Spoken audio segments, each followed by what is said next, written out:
and a 5% jump is the highest in 22 years. Let's go straight to her with our questions. Nirmala ji, it has been a really, really tough year for you, but I think you have every reason to smile today. As I was saying, the Sensex has really bounced 2,200 points. Did you really expect this, and how do you feel?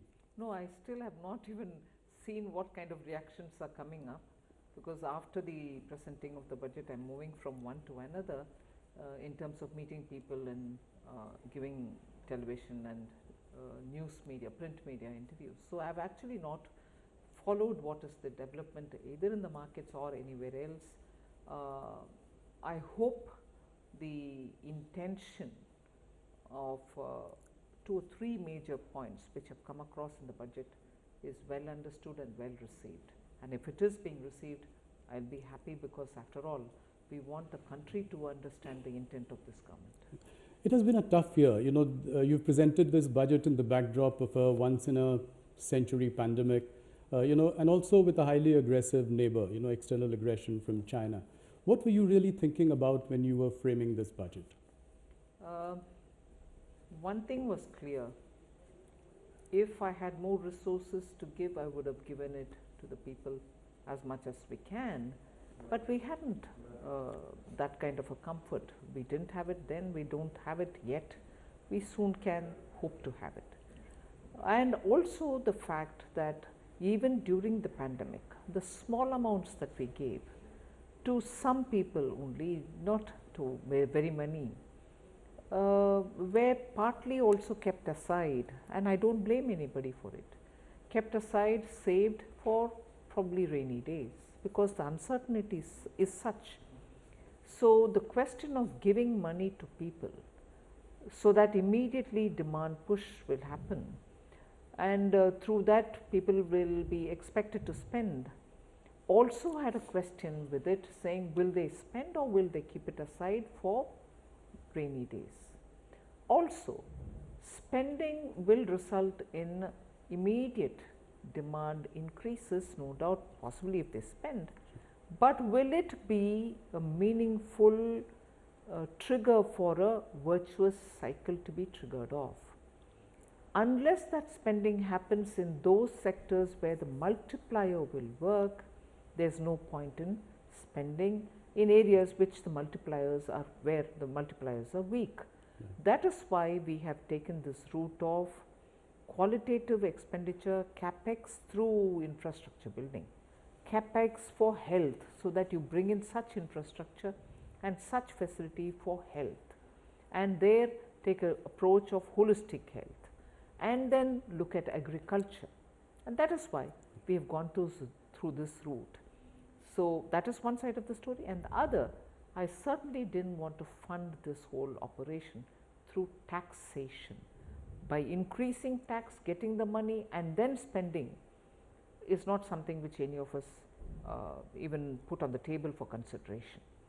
So that is why I have made provision for large borrowings, with the tax buoyancy kept at a very conservative level, and with disinvestment, asset monetization and improved GST collection. I hope we will be looking at better ways of handling our finances. In many ways, the economic survey was a harbinger of things to come. You know, your government is finally now going for aggressive growth without so much worrying about what the fiscal hawks would say. You know, for a government which has been fiscally prudent and conservative, do you think this is some kind of a U-turn or a turning point in the way you look at the future? No, I don't, because it is one thing to be conservative and fiscally prudent, and at normal times. Even now, if you notice, when people kept telling, oh, print money, you spend, you have to spend, and I also made a conscious statement that if I don't spend now, I will only be postponing the growth, and I have to spend. That is clearly a conscious statement that I made. So given the situation that we are in, the stimulus was absolutely necessary. Quality expenditure is what we were looking for, and that is why when we have decided and when we have taken a call, I am sure that because of the way in which we have designed it, and also monitoring the qualitative expenditure that we are planning, it will definitely give us that required multiplier for the economy. And once the economy is into that virtuous cycle, income generation, revenue generation, and all of that will fall in place. So your fiscal prudence is still intact, and that is why I've given you a glide path. Right. Because I'm confident that this year I might have gone that far, but I can rein that back in. But 4.5% in 25-26, given that we were hovering between 3 and 3.5 in the last couple of years, before the pandemic. That's true, but the pandemic and its impact is something which we'll have to keep in mind for the duration it is going to take for it to come back to that kind of a buoyancy, for that level of growth. And I can't be overestimating the economy, and I don't think the economy is in a position to even heat or overheat. Those fears are not at all there, and therefore I have to give it a reasonable time, and I didn't grudge that. Nirmala ji, by now we know what the government thinks of rating agencies like Moody's and Standard & Poor, of them being noisy, opaque and biased. But do you still feel that there could be a threat of a ratings downgrade, and how does that bother you, or if at all? Let me put it this way. I don't want to say I'm not bothered. At the same time, I didn't let it bother me, because otherwise, even during the pandemic, a lot of people kept asking me, is the rating agency worry stopping you from spending? Now I am spending. Yes. So then or now, it is not that bother. But of course, by giving a glide path, by restraining too long, like the way in 2008, it was left open and there was no closing the doors. Yes. And as a result, you had all the taper tantrums, and the economy was still going through a big difficulty. Yeah. We've learnt lessons from that, and therefore I'm confident this will be appreciated by people who are discerning on these matters. Let's go to some of the big bang announcements first. Here execution, as everyone is saying, will obviously be the key. Your sort of privatization drive almost has a Margaret Thatcher sort of ring around it. Fairly, good in intent, bold in intent, but execution will be key. For instance, I think the figure of 1.75 lakh crore is what we would have achieved. We would have in fact achieved 2,10,000 crore going by earlier estimates this year, but we scaled that down. Now the point is, how are we to be sure that this will definitely be achieved in the coming year? Because I think, to be fair, the estimate made in July 2019, I wouldn't want to say it was an overestimate. We expected to do that much, but of course the economy slowed down. But of course the economy's difficulties in terms of demand slowing down, stock market also being tepid, it wouldn't have been right for me to say, oh no, but I've said it in budget, I have to sell it come what may. That wouldn't have been the best approach. It's all right, I did give an estimate. I was pulled up saying, oh, you overestimated, you couldn't achieve. The situation was such that the economy at that time was not, in a position to receive all these privatization, although I did say it. But I am now also saying, because ultimately when you're using public money, you're selling public assets, can I be only, no, I've given a commitment, so I have to sell irrespective of what I get out of it? I am answerable to the Parliament. I have to make sure that it is sold at a price at which I can stand up with honesty and say, no, I've done the best on the job. So 2 lakhs couldn't be achieved. Now I am sounding conservative. I have to also make sure that these companies are able to catch the eye of the investor or the buyer so that they are sold at a reasonable price. It was heartening for the markets to hear, your reiteration that it's going to be minimum government, maximum governance, and that the governments will get out of a few sectors.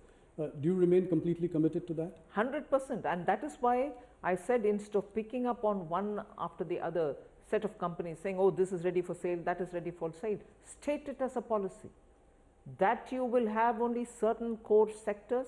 Even there you will have only bare minimum. Earlier somebody did ask me, but didn't you say during Atmanirbhar 4 at least? I am still saying not 4, it can even be lesser, Bare minimum is what I am talking about.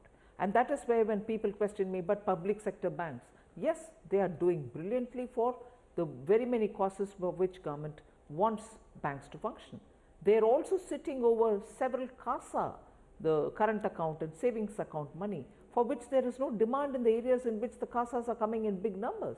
Yes. There should be some synergy, and that is why we went about amalgamating banks. We want very many more SBIs, but that doesn't mean that the sentiment that, oh my God, there is a public sector bank and therefore I can't even touch it, can be the guiding principle. We want more public sector banks which are functionally strong, professionally managed, which can meet the demands of a growing aspirational India.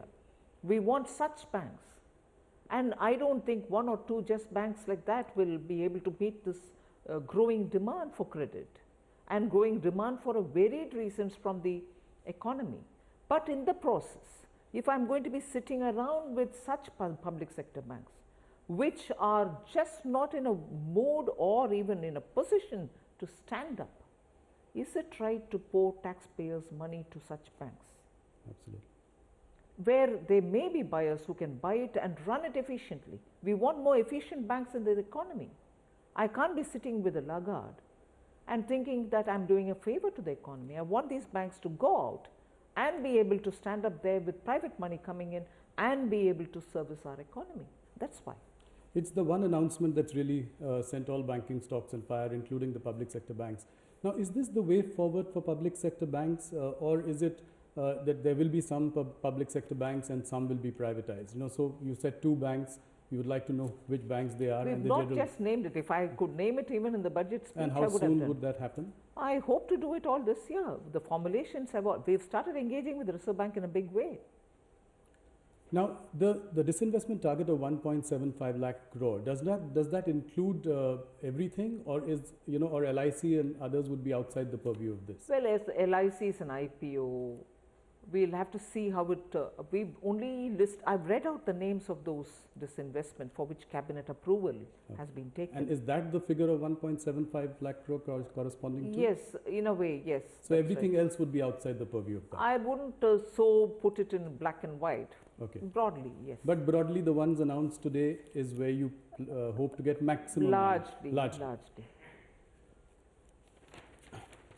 You know, the much awaited development financial institution you announced today, again, could you give us some specifics other than, you know, providing a capital of 20,000 crore? Any specifics, you know, have you thought of the name, or when would it kick off? Not yet. Not yet. In the sense, there are institutions already in the Government of India realm which we would want to use for this purpose, but not just for what they are now. We want it to be professionally run. We are giving them some money, but with which we are expecting to have 5 lakh crores within the next few years to be able to leverage their own funds and be able to get that kind of money. But I also underline the fact that I don't think, again I repeat this, for a growing aspirational India, one development finance institution can meet up with all the growing demands. And therefore, in the act that we will have to bring in, the amendments that I have to make to existing laws also, will have to have a provision for even private DFIs to come in. That's interesting. With that, I want private DFI, government funded DFI, all to compete. There's so much demand for development financing. I don't think it will be just one government institution to be able to match up with the demand. I am going to create space through law for even private institutions to come and do their own. Indian economy needs it all. Yes, that's a big story. We'll move on to the asset reconstruction and management company that you have announced today. It's a path-breaking development. Can you tell us a little more about this bad bank, and will private sector also play a role here? Yes, we've done it in sort of stages, in the sense, first with the RBI being with us, because this has been going on as a discussion with them. What we want to do is to have a kind of a holding company which will, with a formulation given, take those assets, bad assets from the bank, from various banks, and put it into that holding company. It will have some participation from the government, but largely it will be the IBA itself doing it. Oh, so that holding company would then spruce up the accounts, understand where the asset valuation is, and because year after year after year we are giving provisioning, these banks have already lost a certain net worth of these assets which are with them. They have already taken probably in paper a haircut, but they have not realized anything out of sitting over those assets for years, but providing for it in their bank books. Now, once these assets are culled out and given to this holding company, they shall be able to do some kind of a, clearly making sit up, sure, and then call for private sector asset reconstruction companies, AIFs, all to come and look at what they want to do with an asset which is like that with them and sell off the asset. And even at that, whatever is realized, the banks will have to get some part of what they have to get, in the sense with the due haircut taken, they will also get something from that realized monies. So the bank essentially therefore gets back what it should get back, and ideally, because they are not in a position to, or they don't have the wherewithal to deal with such assets, because they are running the bank on an everyday basis. Yes. They don't have with them such experts who can understand what it is to deal with asset reconstruction. And these assets are sitting there languishing, not getting sold off.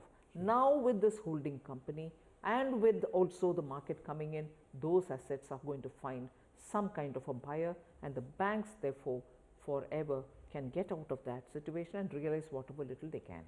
So this is a workable solution that we are bringing in. The banks are all on board. We've had extensive consultation with them and with the Reserve Bank of India. So there will be a proper institutional framework through which this will happen in an absolutely transparent way. Okay. You're expecting tax revenues to grow by 15% to 15.45 lakh crore. For this to happen, the Indian companies will have to grow at the same pace as they were, perhaps much more than they were pre-pandemic. Are you confident of that? Do you think that we have turned around? I think the Indian industry has also slowly revealed that the corporate tax rate cuts have also helped them, although it happened pre-pandemic. Yes. Now, many of them have also offloaded their debts. They are looking at now expansion. Expansion is happening in core sector industries. There are also a lot of pickup in exports. People are seeing it's possible to invest and grow. So I guess the private sector's spirit to come and invest and start widening their domain, together with also raising funds. For instance, we are working on the listing, the Morgan Stanley index, on which the ministry has worked now for some time, and I expect some kind of a resolution this summer. And if after that companies can go about raising, they automatically will receive, now that they're part of that larger index, they will receive funds, and with that I think there will be greater investable fund available. Nirmala ji, there is a little bit of confusion around the Agreein Process. What really was the idea behind this? I'll just give you a broad principle. Yeah. Many of the customs duty, the items selected for it, are those which can afford to pay the duties as it exists today. But even then, even as we talk of Atmanirbhar Bharat, intention being that import should happen at least for those sectors where the raw materials are coming from abroad. So, for instance, if you were paying a BCD of 12%, something like that in gold for instance, we brought the BCD down to, let us say, 7%. And after that, we just added 3 to 4% of this cess, which we want essentially to be carving out from that customs duty only for the purpose of funding infrastructure in agriculture. The end of the story in each of these items on which I have imposed the cess, the agricultural infrastructure development cess, is the end consumer or the importer is not going to pay 1 rupee more.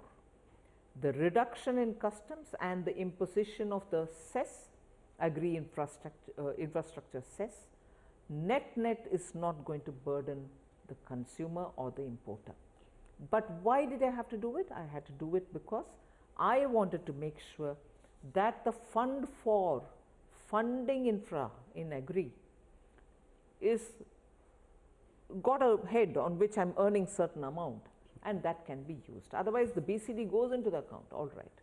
And for instance, in the case of the petrol and diesel where this duty applies, we have applied it on the additional excise duty, which is purely central government's money. It's not that excise which goes into devolution, center has a component, state has a component. So the states will not get shortchanged in this? No, first of all, the money that I am collecting through this cess for Agri infrastructure is also going to have to be given to the states for building their own infrastructure. But at least I am apportioning it for a particular capital expenditure. In the case of petroleum and diesel, the center as it is was collecting only fixed amounts. It is the states which are collecting ad valorem on the basic rate. Yes. So the amount that I am getting as a fixed amount is on the additional surcharge, additional excise duty, which is purely a central government's money. Okay. You've also increased custom duties in some key items, and you've said that 400 customs exemptions will be reviewed. Is it aimed at reducing our dependence on imports from China? No, not necessarily. I have looked at 400 notifications, for instance, which were issued in 92, 93, 95, some even probably just earlier than that, and which have just remained there. So in the process of looking at all these notifications, we realized many of them are just there, continuing to be there, and even if the need is no longer felt, but are there. So I said, this is no way of running the ministry, let us please look at it. And in fact, last time you would remember, I had asked for public opinion through crowdsourcing to tell me what reforms can be done in customs. Right. A lot of people gave me inputs also. So in that context, I said, please pick up all these, put it to discussion, let stakeholders come and tell us. And that is why I have bought time till end August, saying all of the comments are welcome on these. Do you want this to continue even though it has been there since, let us say, 93, 94, 95? Yes.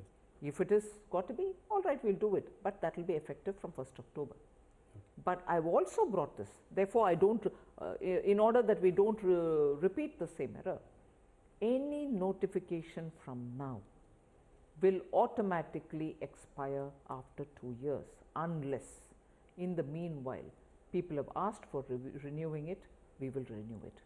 From March, after the time of that notification expires, the March after that, it will disappear. Otherwise, we are just sitting with all these ancient papers, all of which are effective in the ground. Somebody can somewhere use his discretion and say, but sorry, this is the notification. It leads to a lot of discretion. Yeah.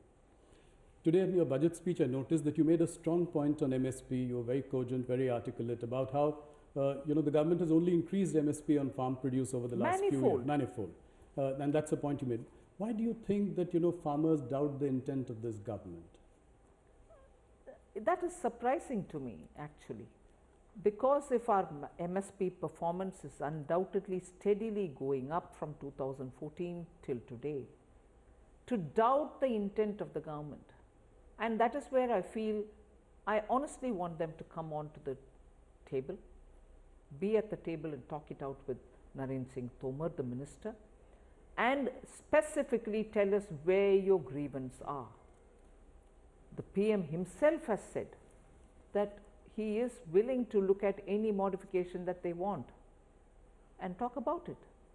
I honestly want them to come and specify where does the problem lie. MSP, I am telling you with data. I am telling in the house. I am giving you government information in the house. You have questions on it, please do come and talk. We are willing. And that's where I wish talks continue. Do you think the protests are mostly stoked by opposition parties, by people from outside rather than real farmers? I mean, is that the feeling? I honestly don't know who's stoking it, but I honestly also equally know that farmers, at least those who are present there, at least some of whom are farmers, are probably misguided. I want them to talk. I want them to please talk. I want them to talk on particular points of concern, not have a, oh no, this is not right. Tell us what in this is not right. You're willing to concede. Yes. What makes you really lose sleep? What are the biggest risks in this budget that you would sort of worry about? I mean, is there anything that could go wrong in your assumptions that you would be cautious about? I think I'll be foolish to say anything on this score, because who anticipated a corona in February 2020 when we gave the budget in all positive, with all optimism? So we can't see black swan events, I mean, I'm sure, but otherwise you think these budget estimates we've made an honest attempt. Nirmala ji, I often wonder, if this government goes for bold reforms of the kind you have done today, you are called a suit boot ki sarkar. If you don't, the industry calls you a socialistic regime. So in a way, damned if you do, damned if you don't. So how do you really marry the two sort of divergent aspirations of the people at large? Yes, there is a very fine balancing act to do there. I think the Prime Minister is a very clear-headed leader. He never misses out on what has to be done to the weaker sections, never misses out on things which have to be done for the poor and needy. Otherwise, would you think after having announced a lockdown, within 48 hours, the Garib Kalyan package was announced. And I know how much our bank employees struggled during that COVID time. And in fact, they were all exposed.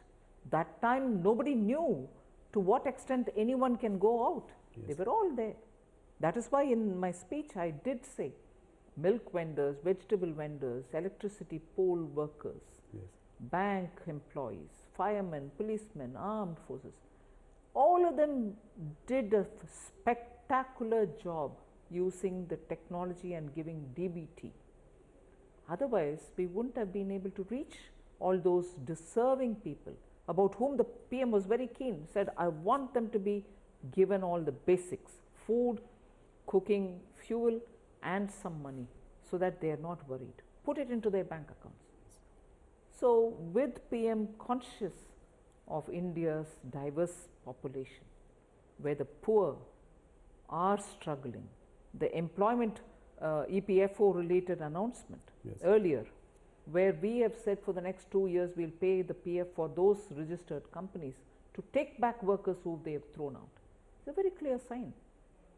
So the balance that India needs in not going to this extreme or that extreme, socialistic totally or completely open market, that balance is what the PM is constantly working on, and he'll never miss out on that. You have got, the budget has got rave reviews from one section of, section of captains of the industry, the economy. The opposition parties have, criticized the budget in some senses. I wanted to ask you a question on growth. Are you confident that we will be able to grow in the next few years in the way the economic survey pegs the growth at 11% of, GDP growth at 11%? And is it sustainable over the next few years? The former finance minister and your predecessor says that thinking of a V-shaped recovery is absolutely vain, and predicting it is vanity. So how do you react to this criticism? First of all, I've never gotten into the alphabet soup business of V, K, anything else, U or whatever. I've not even bothered to talk about it because I don't want to get into that discussion. My job here is to make sure the Indian entrepreneurial motivation, the drive that Indian businesses have, small, medium, large, all of them have. Otherwise, do you think just even when there is a partial unlocking happening, people have gone about their business? Otherwise, do you think this kind of GST numbers would come now? So I don't believe that I'm talking about a V-shaped growth or X-shaped growth for people to judge me. My business here it is to take care that I facilitate the Indian entrepreneur, the Indian migrant worker, the Indian workers who want skill, the Indian businessmen who want to run their business and take care of their family. It's my business to help them. The economy will get triggered based on their hard work. I don't for a minute think it's me sitting in Delhi, North Block to do it. So let there not be any confusion about that. It is the spirit of the Indian entrepreneur which is growing and which is delivering, and that is why I took the example of the cricket team in Australia. That is very interesting. If they could perform when no one in the cricket world thought Indians can perform, when you had the typical Australian sledging happening, yes, but they withstood all and showed performance. That's pure India, the Indian youth, which just want that little help from you and they'll do it all for themselves. So I'm sorry, I don't think I believe in that, but at the same time I believe that I'm here to facilitate. One last question, Nirmala ji. A lot of people today have compared your budget to that of Manmohan Singh's budget of 1991. My simple question is, how would Nirmala Sitharaman want to be remembered as? A bold reformer or a champion of inclusive growth? I don't know. I have not applied my mind to that at all yet. Very well done today, Nirmala ji. Thank you so much for giving us time and giving Network 18 this first exclusive to a private channel after your budget speech. On behalf of Network 18 and our viewers, I wish you all the very best. Thank you so much. Thank you.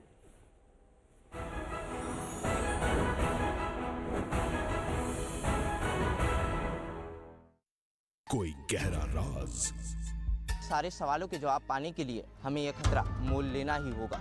जान दांव पर लगाकर भी लेकर आएंगे आधी हकीकत आधा फसाद, सिर्फ न्यूज़ 18 इंडिया पर।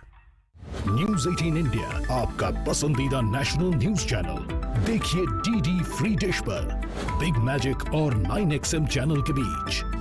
हर ताजा खबर के लिए देखते रहिए न्यूज़ 18 इंडिया। आपके मुद्दे रिटर्न दीजिए, इंटरव्यू दीजिए, फिर हाई कोर्ट में लड़िए, फिर सुप्रीम कोर्ट में लड़िए। आपके सवाल, विकास का विकास किसने किया? आपके जवाब,